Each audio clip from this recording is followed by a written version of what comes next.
The following video is going to focus on the terminology that is used when you are transforming matrices. The first terms we're going to know is our vertex matrix and coordinate matrix.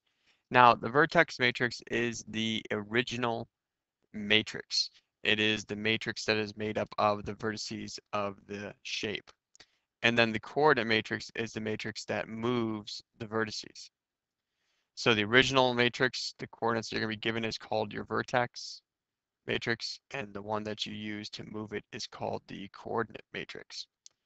Now, the reason why it's important to understand this is because in certain situations you're asked to identify certain matrices, whether it's the vertex or coordinate. And with these, we do transformations. Transformation is a move or a change in shape of the graph. Now, remember, if you recall the transformations that we've learned so far, we've learned before that a translation is a transformation. We've learned before that a dilation is a transformation. And another one that we've learned is a reflection. We've learned to use these with graphs in the past, and now we're going to apply them with matrices. But there's also a fourth one we did not cover with graphs, but we will with matrices, which is called a rotation. So there are four transformations we're going to examine in this lesson.